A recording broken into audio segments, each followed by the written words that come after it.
Hawker culture, recognized by UNESCO as part of our intangible cultural heritage, isn't just about food.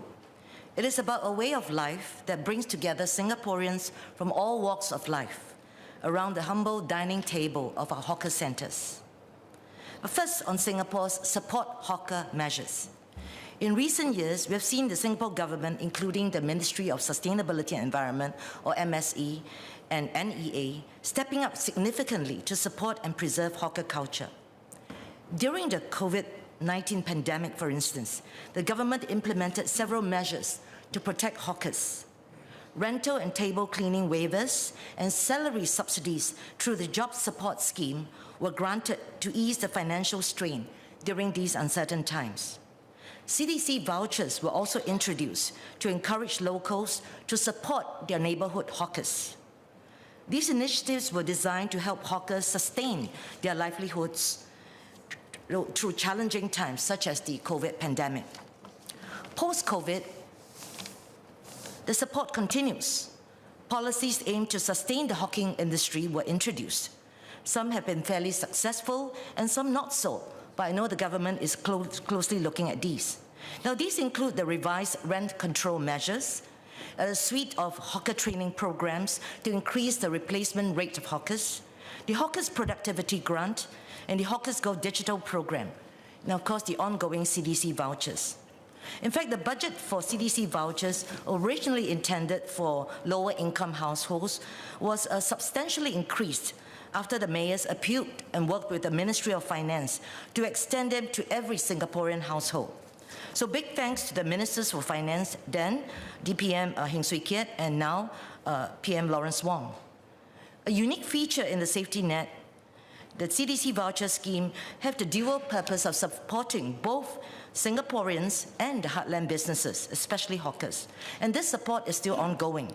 And I thank PSP and PAP MPs alike for agreeing that the CDC vouchers are indeed useful.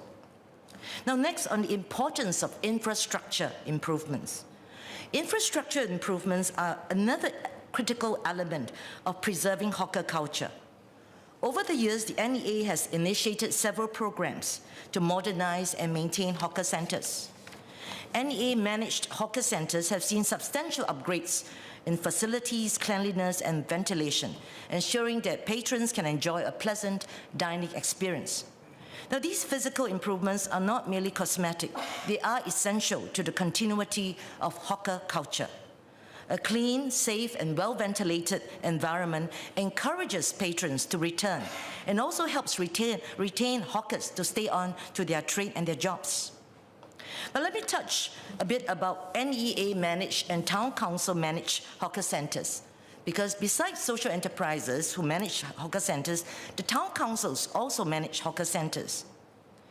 NEA, with its resources and expertise, has been able to uphold high operational standards in the NEA-managed hawker centers, whereas town councils face some limitations due to their smaller budgets and also fewer specialized resources, as they were primarily set up to serve residential estates. So town councils primarily rely on service and conservancy charges, or SNCC, from stallholders, which are usually insufficient to cover the extensive maintenance costs required to match NEA standards.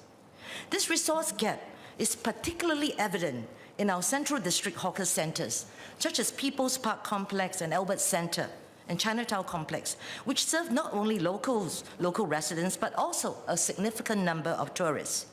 These prominent centres managed by town councils require substantial maintenance to uphold the standards expected of national landmarks. Yet the town councils often lack the necessary funds and specialised management expertise.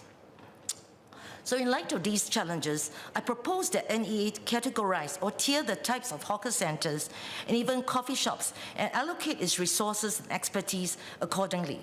Now, I don't think NEA should take over the running of all hawker centres, but I do urge NEA to assume responsibility for managing and maintaining key national iconic hawker centres, such as Albert Centre, People's Park, Chinatown Complex, that serve mostly non-residents versus residents. By doing so, NEA can apply its specialized expertise and substantial resources to ensure that these centers continue to reflect the high standards associated with Singapore's hawker culture. Alternatively, if taking over hawker centers, even if for these iconic centers, is too daunting for now and need actually further review, then I urge NEA to consider providing a resource package or a support framework for these specific centers, acknowledging the unique demands placed on them as tourist hotspots and cultural icons. And next, on the need to look beyond financial incentives to sustain and grow Singapore's hawker culture. In a survey quoted in a 2024 LKY School of Public Policy article, Cooking or Cooked, the Future of Singapore's Hawker Culture, 87% of respondents stated they do not want to be hawkers, quoting long working hours and lack of interest. Hawking is also perceived to be a job that reaps modest income. So these root causes are not easy to solve and will take more than financial resources or incentives. Are all hawkers and hawker centers equal? Which ones should be managed by the state, which ones by town council or social enterprises? If government were to subsidize the cost of operating hawking businesses, especially in housing estates with predominantly Singapore residents, then can it still reserve the right, should it still reserve the right to at least control the rental and ensure budget meals for Singaporeans? So budget meals, I think, is not a dirty term, actually it's quite useful. And these are some of the questions that that need to be reckoned with as we review how to support and promote hawker culture. In conclusion, Speaker Sir, hawker culture is a cornerstone of our heritage.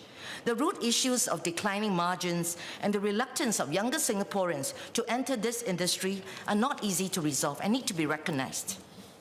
So let us work together, government agencies, town councils, social enterprises, hawkers, and citizens, to ensure that this heritage remains accessible and affordable for generations to come. With this, I support the motion as amended by Honourable Member Mr. Edward Chia. Thank you.